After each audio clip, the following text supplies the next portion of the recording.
예수님의 일생은 굉장히 바쁩니다. 예수님의 일생은 많은 시간을 예수님은 하나님 말씀을 가르치고 많은 병자들을 치유하고 또 곳곳에 다니면서 하나님의 택한 자들을 하나님께로 불러 모으시는 그러한 선한 일들을 예수님께서는 그 공생의 기간 내내 아주 바쁘고 분주하게 그 일을 많이 하셨습니다. 예수님은 보니까 예수님은 게으르지 않습니다. 예수님은 게으르지 않고 부지런한 분이세요. 그러니까 아침 일찍부터 저녁 늦게까지 예수님은 잠시도 게으름을 피우지 않고 하나님의 일을 하는 일에 열심을 냅니다. 제자들 역시 그 예수님을 본받아서 예수님 보니까 그들도 역시 부지런히 예수 그리스도께서 명하신 일을 그들이 행하는 것을 우리가 알 수가 있습니다. 30절 보니까 사도들이 예수께 모여 그들이 행하고 가르친 모든 것을 예수께 고하니라고 했습니다. 예수님께서는 사도들을 임명하셔서 그 사도들을 보내셔서 하나님의 일을, 주님의 일을 하도록 그렇게 명하셨습니다. 그래서 사도들은 예수님이 그 뜻을 받들어서 곳곳에 예수님이 직접 가지 않는 곳까지 직접 저들이 가서 예수님의 말씀을 증거하고 예수님이 행하신 모든 것들을 사도들도 동일하게 분명히 행했습니다. 자, 그들이 그러한 일을 다 하고 나서 사도들이 예수께 모여 그들이 행하고 가르친 모든 것을 예수께 고하니라고 했습니다. 여기서 우리가 알 수 있는 것은 사도들은 자기 마음대로 일하는 게 아닙니다. 사도들은 자기 멋대로 일하는 것이 아니라 반드시 예수 그리스도의 일을 하는 것이 그게 사도입니다. 하나님의 종의 제일 첫 번째 조건은 뭐냐면 반드시 하나님께서 명하신 것을 해야 되는 거예요. 그리고 난 다음에 중요한 것은 여기 보니까 사도들이 예수께 고하니, 즉 예수님께 자신들이 가는 곳에 또 자신들이 행한 모든 일을 어떤 일을 무엇을 했는지를 예수님께 일일이 다 어때요? 아는 것입니다. 그러니까 보고를 한 것입니다. 그래서 여기서 아마도 사도들은 자기들이 무엇을 했든지 그 일을 예수님께 고해서 예수님께로부터 그 일을 점검을 아마 받았던 것 같아요. 자, 하나님의 종들은 그래야 됩니다. 주의 종들은 하나님의 일을 하고 나서 반드시 그 모든 일을 일일이 하나님께 다 고해야 됩니다. 그래서 하나님의 교회 일을 예수님이 교회 주인이잖아요. 이 교회 주인은 예수 그리스도예요.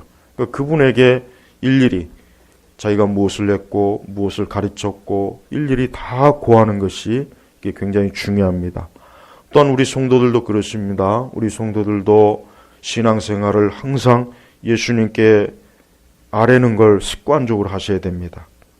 내가 신앙생활을 어떻게 했고 내가 하나님 앞에 어떤 것을 깨달았고 또 하나님 앞에 어떠한 것을 또 불순종했고 내가 하나님의 뜻을 어떠한 것을 따랐고 따르지 못했고 그러니까 우리 성도들도 자신이 하는 신앙생활을 예수 그리스도께 이 고하는 예수님께 알리는 이러한 습관을 길들여야 돼요. 그래야 우리는 우리의 신앙이 어때요? 내 마음대로 하는 신앙이 아니라 언제나 예수 그리스도의 뜻을 추구하는 신앙이 되는 거예요. 예수님의 뜻을 추구하는 거예요. 내 뜻을 추구하는 게 아닙니다. 예수님께 항상 이렇게 아뢰고 예수님께 보고하는 이러한 습관을 들이면은 항상 우리의 신앙이 어때요? 그리스도와 늘 가깝고 항상 그리스도의 뜻에 합당하기를 힘쓰고 노력하게 됩니다. 그렇지 않게 되면은 어느덧 시간이 지나면은 신앙이 어때요? 내 마음대로 신앙되기, 내 마음대로. 오죽하면은 사복음서 다음에 뭔 복음이 있다 그럽니까? 내가 복음이라는 게 있대잖아요. 이게 우리 신학교 다닐 때도 이런 얘기가 있었어요. 근데 처음에는 그 말이 좀 우스운 말, 그냥 뭐 재밌는 말이라고 생각했는데 저도 목회사역을 한 25년 정도 하고 나니까 그 말이 이해가 되더라고요. 가만히 보면 신자들이 자기 마음대로 신앙생활해요. 말씀에 기록된 데 하나님 뜻대로 하기보다는 자기 마음대로 하는 거예요. 자기 생각, 자기 느낌, 자기 체험. 물론 그렇게 해서 본인이 만족할 수는 있겠지만은 중요한 것은 우리는 예수님, 하나님을 만족시켜 드리는 거예요. 우리는 하나님을 기쁘시게 하는 것이 우리의 신앙의 근본이지, 내가 기분이 좋고 내가 마음이 편하고 그거는 신앙생활이 아니에요. 그것은 신앙생활이라기보단 그냥 자기 만족을 위한 그러한 삶밖에 되지 않는 거예요. 그래서 우리는 매 순간 예수님께 내 모든 신앙의 활동에 대해서 낱낱이 구하십시오. 그게 좋은 일이든 나쁜 일이든 어떤 일이든 간에 우리가 신앙생활을 주님 앞에 낱낱이 구하면 예수님께서 그 신앙생활을 붙잡아 주고 우리를 올바른 길로, 바른 신앙으로, 또 그릇된 길로, 또 시험에 빠지지 않도록 인도해 주십니다. 하지만은 그렇게 예수님께 내 신앙생활을 구하지 않으면은 아마 한참 지나가다 보면은 예수님과는 전혀 상관없는 신앙생활을 아마 자기 기분대로 아마 하고 있을 겁니다. 100% 그렇게 됩니다. 그러니까 매 순간 예수님께 신앙생활을 구해야 됩니다. 31절에 보면은 특별히 예수님께서는 그렇게 이 사역을 하고 돌아온 제자들에게 뭐라 그랬냐면 너희는 따로 외딴 곳으로 가서 잠깐 쉬어라 그랬습니다. 쉬어라. 자, 예수님이 참 이런 말씀을 하시는 게 참 놀랍습니다. 당연하죠. 우리 예수님은 창조주 하나님이시니까 사람이 어떤 존재를 알아요. 사람은 기계가 아니죠. 사람은 쉬어야 돼요. 쉬지 않으면 안 돼요. 자, 보십시오. 제자들이 아마 부지런히 아침부터 저녁까지 정말 열심히 일했어요. 오죽하면 31절을 보니까 음식 먹을 겨를도 없었기 때문이다. 그러니까 이들이 너무 일이 많아서 밥 먹을 새도 없었던 거예요. 잠시 잠깐 또 밥을 먹을 수 있는 그런 시간적인 여유도 없이 이 제자들이 일을 한 거예요. 예수님이 이걸 잘 알고 어떻게 합니까? 너희는 따로 외딴 곳으로 가서 잠깐 쉬어라. 쉬는 거예요. 우리 사람은 육을 가지고 있어요. 육체를 가지고 있기 때문에 우리가 신앙생활을 할 때 우리가 잘 염두에 둬야 될 것은 우리가 육신의 제약을 받고 있다는 걸 알아야 돼요. 우리가 피곤하면 어쩔 수 없어요. 피곤하면 예배 시간에도 졸 수밖에 없고 기도하는 시간에도 졸 수밖에 없고 우리가 피곤하면 또 몸이 안 좋으면 우리는 여러 가지로 제약을 많이 받습니다. 그러니까 예수님께서도 제자들이 굉장히 많이 피곤하고 배도 고프고 그러니까 어때요? 그러니까 좀 쉬어야 될 필요가 있는 것이 좀 쉬고 좀 그 쉬는 동안 다시 육신도 다시 체력도 회복하고 밥도 먹고 그래서 다시 기운을 차리고 그래야 또 어때요? 또 다음 사역을 또 할 수가 있는 거예요. 저는 목회자인데 우리나라는 목회자들의 쉬는 것을 그거를 잘 봐주질 못하는 것 같아요. 유럽이나 이런 미국 같은 경우에는 보통 1년에 한 4주 정도를 휴가를 줍니다. 휴가 4주를. 한 번에 확 주든지 나눠주든지 그래요. 근데 우리 한국 목회자들은 얼마나 일이 많은지 몰라요. 매일 새벽 기도해야죠. 금요기도 있죠. 또 신방도 해야죠. 그러니까 목회자들이 지칩니다. 여러분 왜 우리나라 목회자들에게 명설교자가 안 나오는 이유가 뭔지 아십니까? 목회자들이 쉬지를 못하는 거예요. 좀 쉬면서 책도 보고 연구도 해야 되는데 그걸 못하니까 목회자들이 어때요? 설교 준비도 못해요. 요즘은 뭐 설교 은행이 있어서 한다칠 설교도 다 돈 주면은 다 오는데 그거 이용하다 싶으면 그거 한번 이용하기 시작하면 못 끊어요. 그러니까 우리나라 한국교회는 너무 목회자에 대한 배려가 없어요. 목회자가 쉬면은 그걸 두 눈 뜨고 못 봐요. 아, 목사님이 게을러졌나 보다. 은혜가 떨어졌나 보다. 목사님이 사명감과 충성심이 떨어졌나 보다. 그렇게 여깁니다. 목회자를 죽여요. 보통 한 3주나 4주 정도를 휴가를 확 줘버리면은 그게 좋습니다. 목회자가 좀 그렇게 하게 해야 되는데 우리나라는 그렇게 못해요. 그렇게 못합니다. 근데 사실은 그렇게 못하는 물론 여러 가지 이유도 있겠지만 궁극적으로 목회자가 발전이 안 돼요. 발전도 안 되고 성도들에게 별로 유익이 없습니다. 그래서 사역자들은 좀 쉬어야 돼요. 여기 우리 신학생들은 이 다음에 목회하면은 아예 처음부터 나는 1년에 꼭 4주를 쉬어야 되겠다. 꼭 그렇게 아예 처음부터 못을 박아놔요. 교회 정관에다가. 저는 그렇게 하긴 힘들어요. 저는. 예. 그러니까 그런 걸 해야 돼요. 특히 개혁교회들은 원래 다 그럽니다. 개혁교회들은 원래 다 그래요. 근데 우리나라는 뭐 개혁교회고 뭐가 간에 그럴 여유도 없고 그렇게 하지도 못하죠. 하지만은 자 예수님 보십시오. 그 사도들에게도 잠깐 쉬어라. 좀 쉬어야 되는 거예요. 왜? 쉬어야 다시 재충전도 하고 또 목회도 다시 관리도 하고 연구도 하고 뭔가 이런 게 있어야 되거든요. 근데 이런 게 없이 1년 365일 사역에 전무하고 기껏 해봐야 1년에 뭐 한 3박 4일 휴가 갔다 와봐야 힘들어요. 그래서 많은 목회자들이 말을 안 해서 그렇지 정신적으로 굉장히 시달립니다. 노이로제도 많고 신경성도 많고 굉장히 지쳐요. 근데 그걸 말을 못해요. 그러니까 정신병도 많아요. 그걸 알아야 됩니다. 그러니까 목회자들이 쉬는 것을 절대 그걸 은혜가 없다고 보면 안 돼요. 목회자들이 쉬지 않으면은 목회자도 사람이기 때문에 어떻습니까? 지치고 피곤하고 또 굉장히 어때요? 그것 때문에 영적 고갈이 되는 거예요. 예수님께서 지혜롭지 않습니까? 제자들이 야 지금 쉴 때냐? 지금 쉴 때가 아니야. 빨리 가서 복음 전해야지. 이렇게 안 했단 말이에요. 쉬어라. 쉬어라. 우리 예수님이 이렇게 지혜로운 분이에요. 자, 예수님께서 근데 정작 우리 예수님은 이렇게 제자들에게 쉬라고 하시지만 예수님은 보면 그렇게 잘 쉬지 않은 것 같아요. 우리 예수님 너무 바빠요. 또 예수님이 따라다니는 많은 이들이 있죠. 많은 이들이 있어요. 33절에 보니까 예수님을 따라 예수님보다 먼저 예수님이 어디 가시는구나 하고 예수님보다 먼저 그 사람들이 군중들이 많이 몰려요. 근데 34절에 보니까 이런 말씀이 있어요. 자, 같이 한번 읽어볼까요? 예수께서 내려서 큰 무리를 보시고 그들을 불쌍히 여기셨으니 이는 그들이 목자 없는 양같이 됩니다. 예수께서 그들에게 많은 것을 가르치기 시작하셨다. 자, 이게 오늘 핵심 구절입니다. 예수님께서 예수님을 따라오는 큰 무리를 봤어요. 큰 무리. 아마 수천 명일 수도 있고 수만 명일 수도 있겠죠.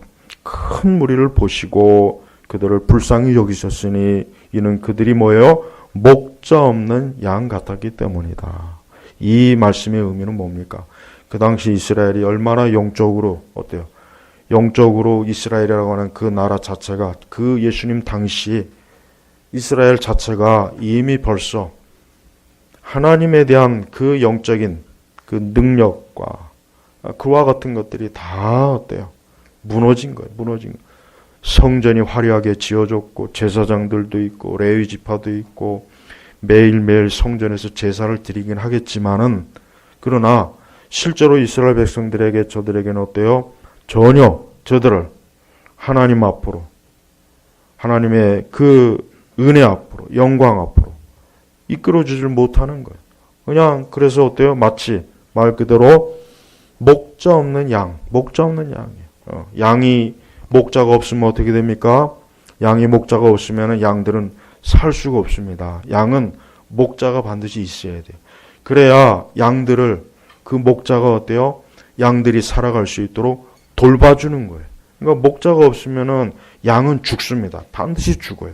아니면 그냥 어디 여기저기 유리하다가 방황하다가 짐승에게 잡혀먹거나 덫에 걸리거나 함정에 빠지거나 그래서 이 양은 목자가 없으면 양은 100% 다 죽게 돼 있는 거예요. 근데 예수님이 가만히 보니까 이스라엘 백성들 보니까 하나님의 백성인데 보니까 예수님 보니까 뭡니까? 그들을 불쌍히 여겼는데 목자 없는 양. 그러니까 이스라엘의 제사장들이나 레위 지파들이나 랍비들이나 이들이 어때요? 하나님의 백성들을 잘 목양을 못하는 거예요. 그냥 자기들만 잘 먹고 잘 살지 이 주의 백성들을 그냥 내팽개친 거예요. 내팽개친 거예요. 그래서 말씀도 제대로 안 가르치고 하나님을 경외하는 것도 안 가르치고 하나님을 앞에서 온전히 올바로 사는 것도 안 가르치고 그냥 방치를 해버리니까 방치한 거예요. 예수님이 그 모습을 보면서 너무 불쌍하니까 그들이 목자 없는 양 같으니까 거기서 예수님이 뭘 했습니까? 예수께서 그들에게 많은 것을 가르치기 시작하였다. 그러니까 당시 이스라엘 백성들이 가장 첫 번째 문제가 뭡니까?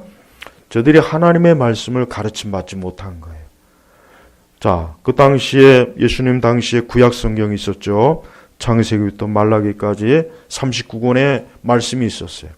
그런데 이와 같은 말씀을 좀 이 제사장들이나 아니면 랍비들이 좀 그 유대 그 종교 지도자들이 계속해서 말씀을 좀 가르치고 저들에게 하나님의 도를 증거하고 저들을 하나님 앞에서 복된 사람으로 그렇게 인도해야 되는데 그걸 안 한 겁니다. 안 한 거예요. 안 하니까 어때요? 저들이 말이 선민이지 그냥 여기저기 떠도는 이방 민족들과 전혀 다를 바가 없었던 거예요. 그래서 예수님은 그들에게 많은 것을 뭘 가르쳤겠습니까? 구약 성경을 가르쳤겠죠. 그래서 거기에서 메시아에 대해서, 구원에 대해서, 앞으로 올 하나님의 나라에 대해서, 하나님의 심판에 대해서, 율법의 진정한 의미가 뭔가에 대해서 많은 것, 적게 많이 가르친 거예요. 그러니까 마땅히 제사장들이 해야 될 것, 마땅히 이스라엘의 선생들이 해야 될 것을 안 하니까 예수님이 이 모든 것들을 해주시는 겁니다. 그렇습니다. 여러분, 우리는 이 말씀을 영적으로 좀 봐야 되겠습니다. 이 말을. 자, 이 땅에는 수많은 사람들이 목자 없는 양같이 어때요? 떠돌아다녀요. 수많은 사람들이 목자 없는 양같이 떠돌아다닙니다. 인간은 영적으로 양이에요. 인간은 영적으로 양입니다. 왜 성경에 왜 양이라고 하는 그 짐승을 왜 사람에다가 유독 왜 했겠습니까? 사자나 호랑이나 개나 고양이가 아니라 무슨 곰이나 말이 아니라 왜 유독 양이냐? 양의 속성하고 인간의 속성하고 거의 비슷해요. 아주 비슷합니다. 제가 전에도 얘기했지만은 그 필립 켈러의 그 양과 목자라는 책을 꼭 읽어보셔야 돼요. 그걸 봐야 왜 이 성경에서 하나님께서 그 양으로 사람을 영혼을 비유했는가 알 수 있습니다. 자, 이 땅에는 수많은 인생들이 양과 같아요. 양이라고 하는 이 동물은 특성 자체가 굉장히 약해요. 양은 자기 앞가름을 못합니다. 양은 한 치 앞도 못 봐요. 그러니까 양은 자기가 자기를 돌보지를 못해요. 반드시 양은 누군가 돌보주는 사람이 있어야지 돌봐주지 않으면 양은 완전히 그냥 그 양 자체가 제대로 살 수가 없어요. 여러분이 양의 털을 깎아주는 것도 다 이유가 있는 거예요. 그걸 깎아주지 않으면 그 털이 엉켜가지고 그것 때문에 거기서 병이 나고 그것 때문에 죽어버려요. 그리고 양은 지가 뭘 먹어야 될지 먹지 말아야 돼. 이것도 구분을 못해요. 이걸 먹으면 몸에 좋고 이걸 먹으면 몸에 나쁘고 이걸 양이 구분해야 되는데 이 양은 미련합니다. 이 양은 미련해. 생긴 거 봐요. 미련하게 생겼잖아요. 양 자체가. 그러니까 왜 하나님께서 이 사람을 양에 비유했냐면 이 사람이 어때? 하나님을 떠난 사람 자체가 지가 아무리 똑똑하고 많이 배우고 뭐 가문이 좋고 혈통이 좋고 돈이 많아봐야 하나님을 떠난 존재는 양이에요. 양. 지 혼자 아무것도 못해요. 그리고 꼭 나쁜 길로 가요. 좋고 나쁜 걸 분별을 못해요. 양은 분별을 못하는 거예요. 그리고 양은 항상 늘 호기심이 많아요. 양은 호기심이 많아가지고 꼭 가야 될 때를 가지 않고 가지 말아야 될 때를 꼭 갑니다. 그러면 어떻게 됩니까? 늑대와 이리에게 밥이 되는 거예요. 맹수에게 밥이 되는 거예요. 이 세상에 보면 양과 같은 사람들이 인생 자체가 양이에요. 그래서 사람은 여러분 그냥 육적으로 보면 안 됩니다. 성경에서 왜 사람을 양으로 바뀌었습니까? 사람이 양 같거든요. 사람이 똑똑한 것 같지만 미련해요. 아무리 지식이 많고 아무리 배운 것이 많고 아무리 사람이 자기가 잘났다고 해봐야 하나님 앞에서는 어때요? 미련한 거예요. 자기 앞가름 못해요. 무엇이 옳고 그른지도 몰라요. 무엇이 자기에게 진짜 유익한지를 모르고 꼭 자기에게 해로운 것만 꼭 손을 댑니다. 그게 양입니다. 한번 보십시오. 옛날이나 지금이나 사람은, 인간 본성은 다르지 않잖아요. 그러니까 이 사람들의 문제는 어때요? 변하지 않습니다. 과거나 지금이나 여전히 사람들은 어때요? 고통을 받아요. 그 고통을 받는 원인은 똑같아요. 죄 때문에 고통을 받습니다. 또 무지함 때문에 고통을 받아요. 또 영적으로 눈이 멀었기 때문에 고통을 받아요. 그러니까 과거나 지금이나 별로 다를 바가 없는 거예요. 그래서 하나님께서는 사실은 뭐예요? 하나님은 우리의 목자입니다. 우리 주님은 우리의 목자예요. 목자. 여러분 그 그림 보면은 양들이 있고 거기에 뭐 목자 예수님이 이렇게 지팡이 짚고 거니는 그런 그림이 있죠? 그게 굉장히 영적으로 의미가 있긴 있어요. 그 양이, 그 목자가 없으면 그 양은 어떻게 됩니까? 그냥 죽는 거예요. 그 양은 오래 못 살아요. 어디로 갈 줄도 모르고, 그 다음에 사나운 맹수들이 양을 가만 안 들어요. 반드시 사나운 맹수들은 양을 잡아먹으려고 호시탐탐 노리고 있어요. 그래요. 사람이 예수님 믿지 않으면은 그 사람의 인생을 망칠 그 사나운 이리한 늑대들이 항상 그 주변에 있어요. 항상 그 주변에 있습니다. 우리 성도들이 신앙생활 하기 싫어하고 교회 나가기 싫어하고 기도하기 싫어하고 말씀 읽기 싫어하는 거, 그게 뭔지 아십니까? 영적으로 예수님을 떠나고 싶어 하는 거예요. 아, 나는 목자가 귀찮아. 나는 좀 내 마음대로 좀 다녔으면 좋겠어. 나는 좀 날 좀 간섭하지 말고 내가 가고 싶은데, 내가 하고 싶은 거 그냥 내 마음대로 했으면 좋겠어. 그러다 어떻게 돼요? 그러다가 이리와 늑대를 만나는 거예요. 우리 청소년을 두는 우리 부모님들이 느끼는 게 뭐예요? 아이가 어릴 때는 엄마 아빠가 아니면 죽는 줄 알잖아요. 그러나 이제 크면 어때요? 엄마 아빠에게 독립하고 싶어요. 엄마 아빠가 하는 말이 귀찮고 엄마 아빠 눈에 안 띄고 싶고, 벌써 뭐예요? 그 속성 자체가 이탈하고 싶은 거예요. 이탈하고 싶은 거예요. 이게 사람의 본성이라니까. 다 그래요. 그래서 아이들이 조금만 크면은 자기 방에 문 닫고 콱 들어가잖아요. 예외가 없어요. 전에는 아빠하고 엄마하고 같이 잠을 자려고 했는데 조금만 크면은 그냥 우리 저 둘째도 그래. 제 둘째도 초등학교 3학년 때까지는 막 저한테 안기고 막 그냥 아주 가정 예배 드릴 때도 어깨에 타오르고 그러더니 조금 넘어가니까 이제는 근처에도 안 와요. 저도 근처도 못 가요, 저도. 그래도 아들은 괜찮은데 딸은 힘들어요. 여기 우리 딸 가진 아빠들은 어릴 때 딸 많이 안아주고 많이 가까이요. 조금 지나면 남이 돼버려. 남이 돼요. 이게 사람이 이 본성 속에는 이게 자기를 정말 돌봐주는 존재들을 이렇게 거부하는 속성이 있는 것 같아요. 영적으로 그런 게 있는 것 같아요, 진짜. 우리가 사람이 하나님을 믿으면 얼마나 좋겠어요. 예수님 믿으면 얼마나 좋겠습니까? 근데 안 믿어요. 안 믿어. 정말 예수님 믿으면은 그 인생과 삶이 복되고 안전하고, 어떤 환난과 어려움이 있으면 목자 되신 예수님이 다 도와주고 지켜주고 이끌어주고 어떠한 함정에도 빠지지 않게 해주고 다. 그런데 사람이 영적으로 그 목자 되신 예수님을 싫어하는 거예요. 그래서 지금 가짜 목자들, 저 절에 가거나 이슬람교회 가거나 무당을 찾아가거나 점집을 찾아가거나 온갖 거짓된 것을 쫓아가죠. 그거 다 거짓 목자들, 거짓. 그거 따라가 봐야 그 끝은 뭡니까? 멸망이에요. 또 얼마나 많은 사람들이 거짓 목자. 이 거짓 목자는 꼭 종교적인 형태뿐만 아니라 거짓된 지식이에요. 지식. 과학이라든가 이 세상의 이념이라든가 철학이라든가 특히 문화, 이것도 거짓 목자의 형태로 굉장히 많이 다가오니까 사람들이 거기로 쫓아가요. 그게 자기의 인생의 유일한 낙이요, 기쁨이요, 소망이라고 생각하고 거기를 쫓아갑니다. 하지만 역시 거기도 뭡니까? 참된 목자가 아니에요. 역시 거짓된 목자란 말이에요. 여러분, 예수님께서 큰 무리를 보시고, 이 무리가 뭡니까? 인류예요. 아담과 하와가 범죄해서 하나님을 떠나고 나서부터 그 다음부터 인류는 목자 없는 양들이 돼버린 거예요. 양들이. 아담과 하와도 얼마나 미련합니까? 하나님 말씀대로 에덴 동산에 있었으면 얼마나 좋았겠어요.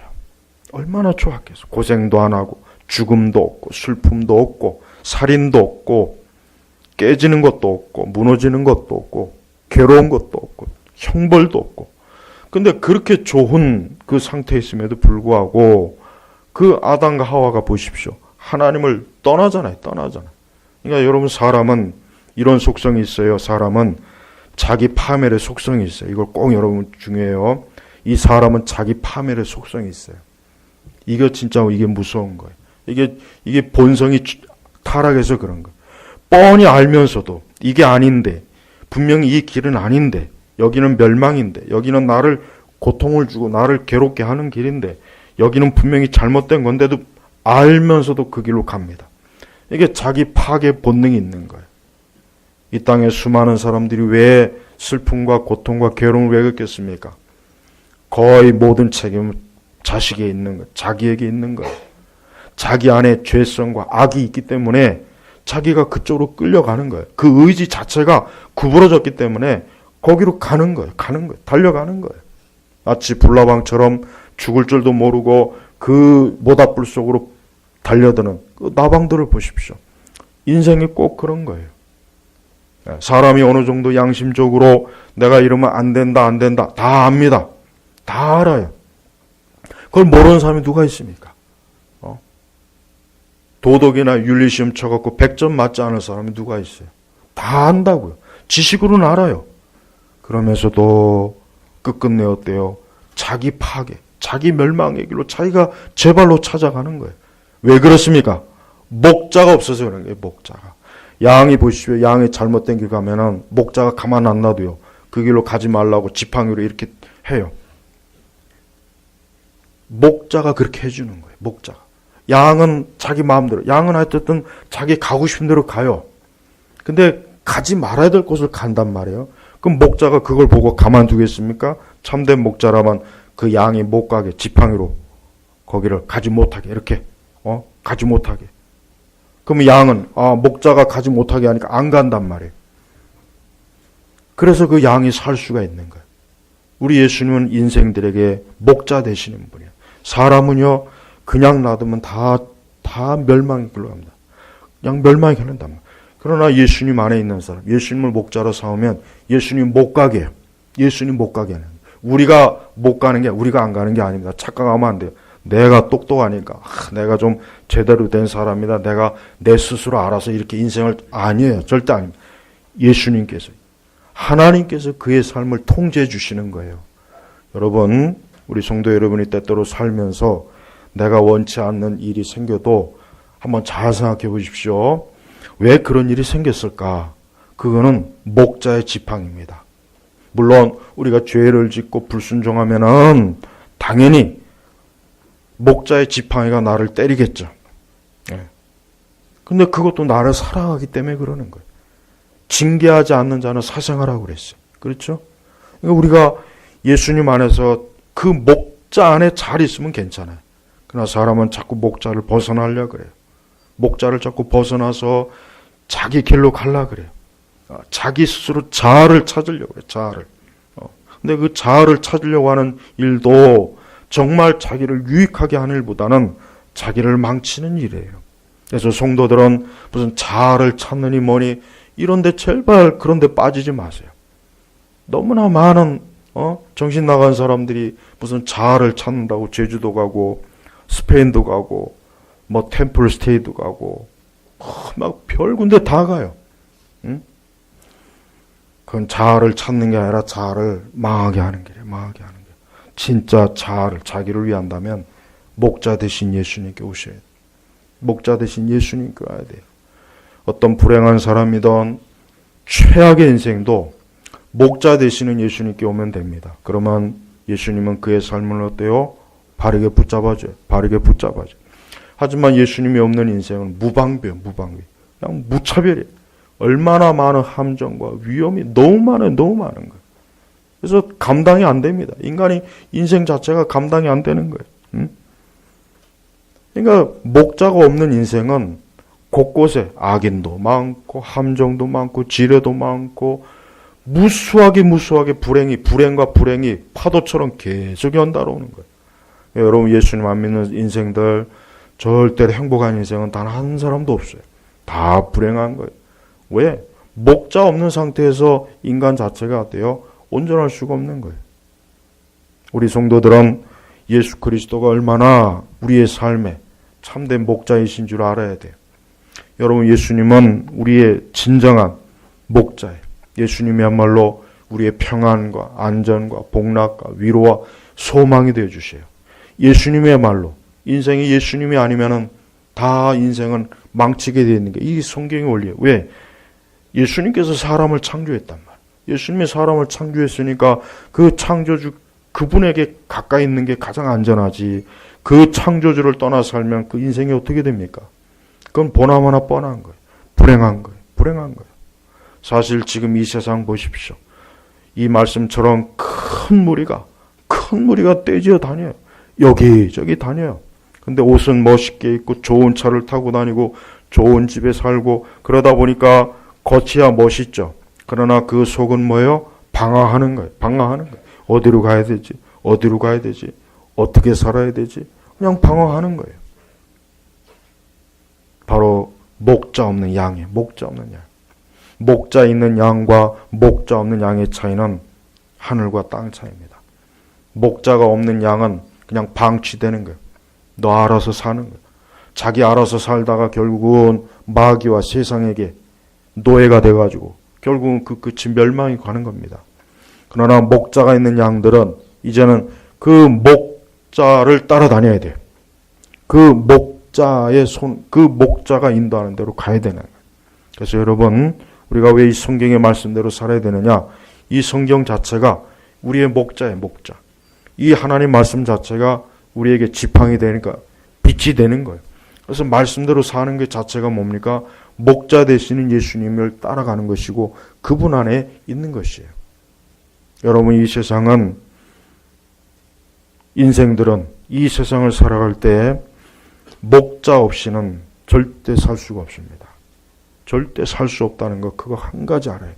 이 세상 어딜 가도 마찬가지. 세상 어딜 가도 목자 되시는 예수님이 없는 인생은 어딜 가도 방황이에요. 어딜 가도 거기 가면 늑대 있고 여우가 있고 함정이 있고 지뢰밭이 있고 거기에 고통이 있고 불행이 있고 저주가 있어요. 세상 어딜 가나 마찬가지입니다. 세상에서 가장 살기 좋다는 곳에 가도 목자 되시는 예수님 안에 있지 않으면 역시 거기 가도 모든 불행과 저주와 고통과 괴로움은 거기 다 달려옵니다. 다 달려와요. 안 달려올 수가 없어요. 왜? 이 세상 자체가 하나님이 지으셨고 하나님이 통제하는 것이에요. 그러니까 하나님을 벗어나서는 누구도 어떤 인생도 그 제대로 살 수가 없습니다.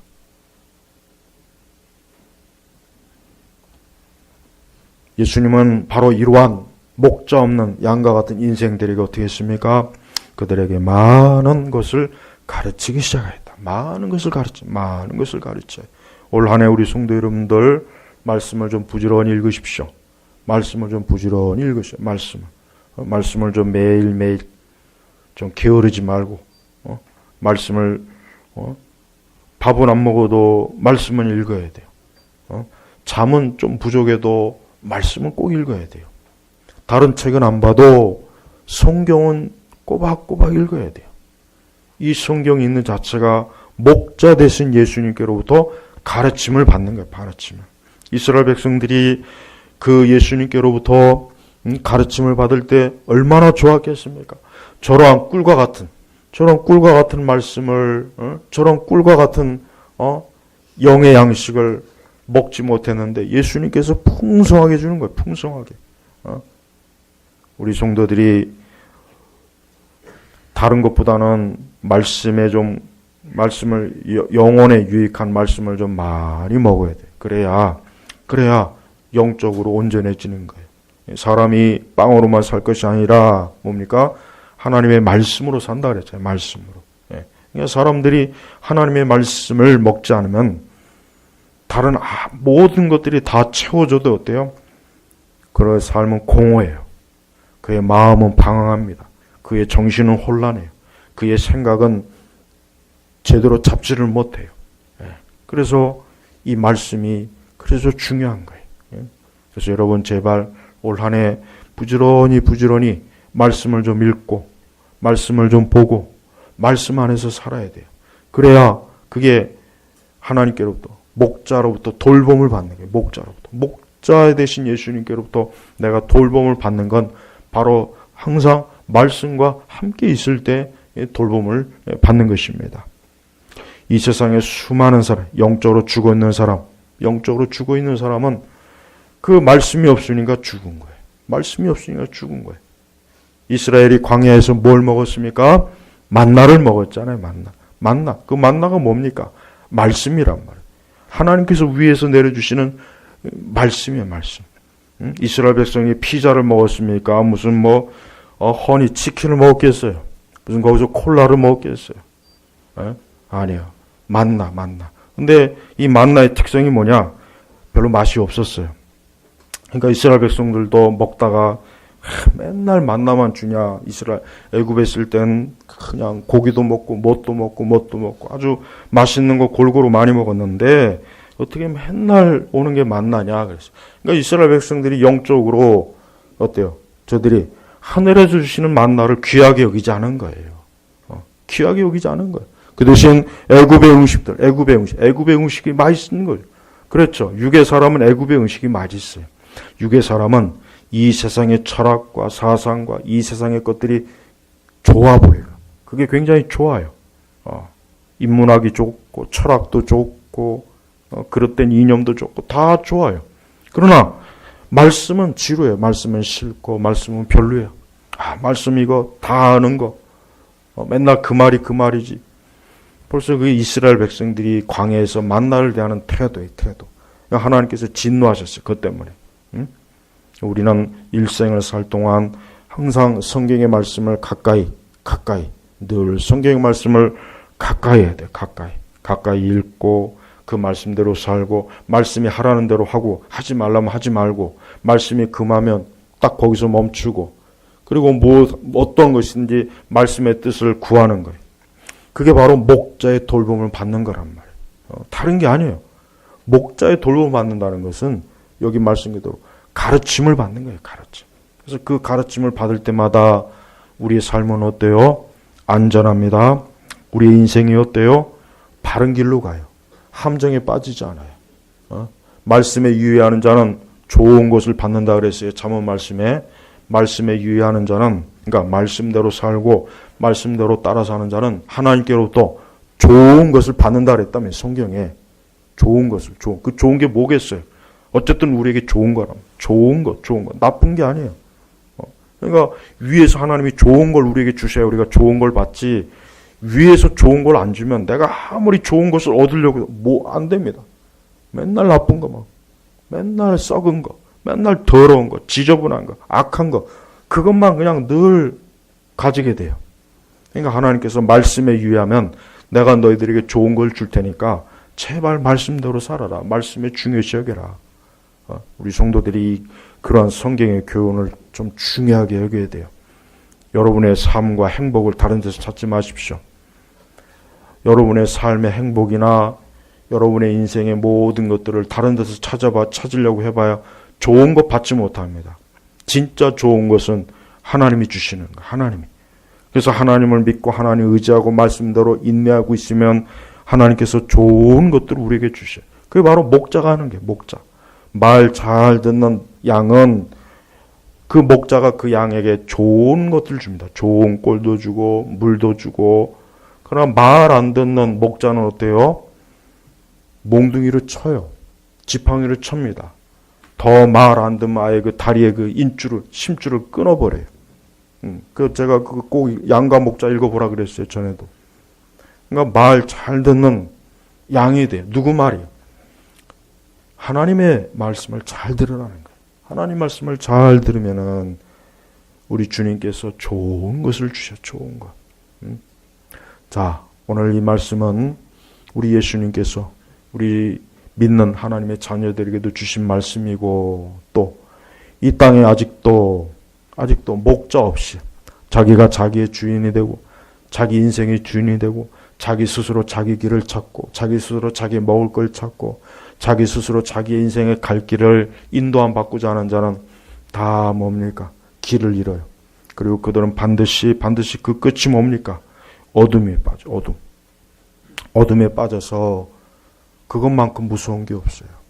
무엇보다도 여러분이 이 세상을 떠날 때, 마지막 죽음의 골짜기를 넘을 때 거기에서 여러분의 목자가 없으면 어떻게 되겠습니까? 한번 생각해 보십시오. 저는 그게 가장 저는 그게 중요하다고 생각해요. 내가 이 세상을 떠날 때, 내 목숨이 끝날 때, 내가 생명이 다할 때 목자 되시는 예수님이었으면 우리가 어디로 가겠습니까? 사망의 음침한 골짜기로 빠져서 거기에서 영영 나오지 못합니다. 그러나 목자 되신 예수님께서 내 생명과 내 영혼을 붙잡고 있으면 우리는 영원한 천국으로 가는 거예요. 천국에 갑니다. 천국에서 영생을 누리는 것이에요. 이래도 목자 되시는 예수님을 믿지 않겠습니까? 이래도 목자 되시는 예수님을 무시하며 살겠습니까?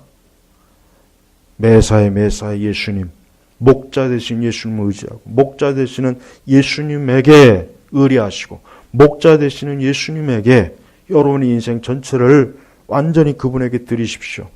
그러면 우리 예수님은 우리를 가장 좋은 곳으로 날마다 매일매일 영원한 곳까지 우리의 삶을 책임져 주시고 이끌어 주시는 분이에요. 이제 더 이상 방황하지 말고 올 한 해는 이 예수님, 내 목자 되시는 예수님과 아주 가까이 있으리라. 이분을 찾으리라. 이분을 깊이 사귀리라. 이러한 각오를 하시기 바랍니다. 모든 인생의 문제는 목자 되시는 예수님의 인생이 그게 핵심이에요. 이 세상은 두 종류밖에 없어요. 목자 되시는 예수님을 믿고 의지하며 사는 사람과 자기 혼자 사는 사람. 딱 두 종류밖에 없는 거예요. 두 종류. 그런데 그 두 종류의 인생은 점점 가면 갈수록 벌어지고 더 이상 만날 수가 없어요. 저는 우리 제나바 교육교회 성도 여러분들이 다른 건 보장을 못하겠지만은 여러분이 올 한 해 목자 되시는 예수님을 정말 가까이 하고 그분과 함께하고 그분을 사랑한다면 목자 되시는 예수님께서 여러분의 모든 삶을 평안과 안전과 위로와 소망의 곳으로 인도하시리라는 것. 이거 한 가지는 분명합니다. 기도하겠습니다. 하나님 아버지 감사합니다. 오늘 이 시간에도 우리의 목자가 되시는 우리의 생명의 주인이시오 위로자여 소망이시오 구원자가 되시는 예수님을 증거했습니다. 오늘 이 말씀을 듣는 모든 이들, 오늘 또 이 예배 자리에 있는 우리 모든 영혼들이, 우리 모든 교우들이 올 한 해 제발 예수 그리스도와 친밀하게 동행하고 예수님을 목자로 모시고 예수님과 함께하는 올 한 해가 되게 해 주시기를 간청합니다. 모든 것을 주님께 의탁하며 우리 주 예수님의 이름으로 기도 올렸습니다. 아멘.